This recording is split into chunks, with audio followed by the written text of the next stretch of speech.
Hello and welcome to Supersport Blitz, where we report from Dubai. We've managed to track Michael de Kock down after an absolutely spectacular Super Saturday where he was victorious, as he was this time last year, with the fantastic son of national emblem, his name Shay. And then he continued on his winning ways in one of the most important races that will be run on Dubai World Cup night with a horse called Vercingetorix, himself a son of Silvano. Mike on the line right now. Thank you very much for giving up of your time, and congratulations for South Africa and for your team on Saturday, Mike.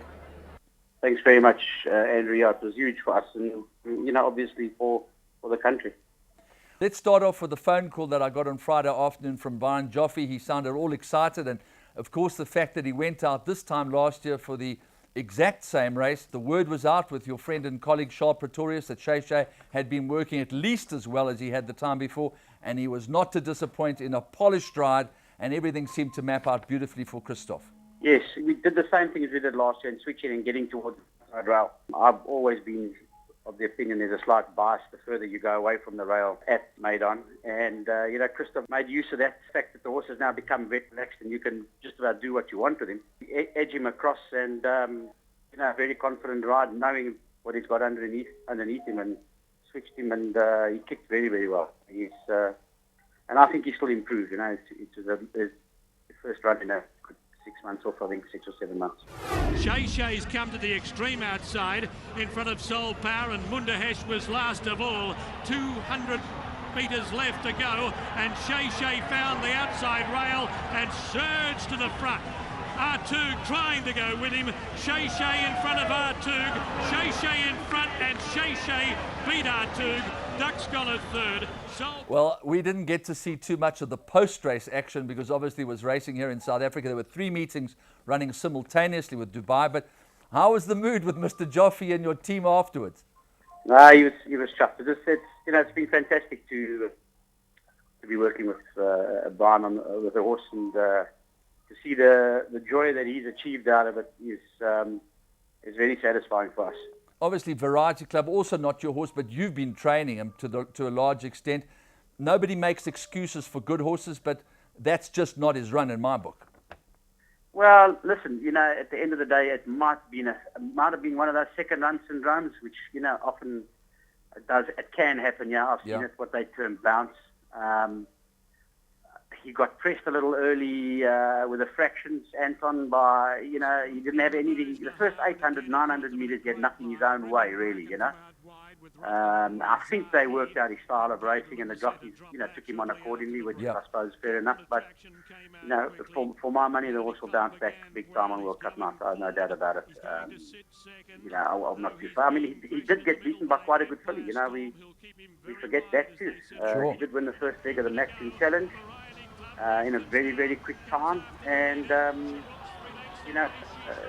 at the end of the day, it is still a very good run. Sharuk's trying to run the South African down. Variety Club in front. Sharuk's picking him up. Sharuk's going home the better. This little lady loves the all-weather at Maidan. Sharuk wins the Burj Nahar, drawing away from Variety Club. To the pinnacle of the evening, your game plan worked out beautifully in the so-called Dubai duty-free trial, which you've won on a few occasions before. Yeah, Andrea Anaerobia is a natural front runner. He was always going to go to the header's edge. In fact, he set slow fractions. I would have rather seen the race run a little quicker. I wouldn't say he helped out Vercingetorix that much. But, Vercingetorix is a very versatile horse. He can come from behind. He can sit right up there. He quickens up. He's a really smart individual. I mean, whether he can win a duty-free or not, I don't know. He's still, he's had, I think, 2 sort of fairly soft fields that he's taken on. I mean, an Anaerobia in third wouldn't be...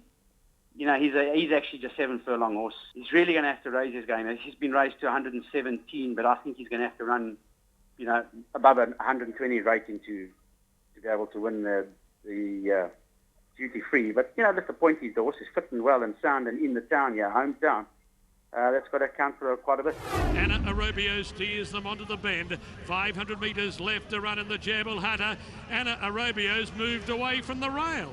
Left the fence. Vercingetorix has room on the inside, then Quick Wit. followed by Vancouverite and Mushrek on the outside. Versintin Getarex went through on the inside to join Anna Arabio past the 200 metres mark. Vancouverite third. Tradestorm's running on out wide, but it's too late. Versin Getarex in front, and Versin Getarex is too good. Vancouverite second, Anna Arabio third. You were quite conservative about his first win in Dubai, and he stepped up to the plate again, albeit, as you say, in a softish field. But the promise is there that the unbeaten culture is what will take him to the great heights that he will need to rise to on Dubai World Cup night. Yeah, Andrew, I've always said it. I really love horses that like winning and keep winning and go into big races with a win under the belt. I think they, as humans, they must also have confidence, of a win. So, he has that culture of winning, and it's a great thing for South Africa. He actually was part of that initiative, I think, that Adrian Todd has had, the Grooms Trust. They did very well out of it, and look what he's come to do. I mean, it was a fantastic initiative, and it's worked out very well. That in itself is a story for the big pages of any newspaper when you look at the affirmative action and the BEE component involved there. But I'd just like to put the lid on it, Mike, and ask you about the way in which South African bred horses were the ones that really came to the fore on Super Saturday, which is absolutely indescribably good for the country, and we are so proud of what your team have achieved. Andrew, if it wasn't for the South African horses, I'd have been in trouble. Yeah, so thankfully they've pulled us through, and they've done it for South Africa. We know what they can do, and when one looks at these initiatives like the initiative Forbes and Getrix with the grooms participating, one wonders where we could get if the protocols come right, and how many more jobs we can create, and how much more we can do for our lesser privileged in the racing community. Because it's for me, it'll explode if we get the protocols right, and we get exporting on a level playing field. Well, Mike, you've taken Mr. Goodman's money on the golf course. I'm sure that his tongue's hanging out. He's desperate for a drink. Go and buy the man a drink, and thank you very much for your time. All right, Andrew, pleasure. Thank you. All the best.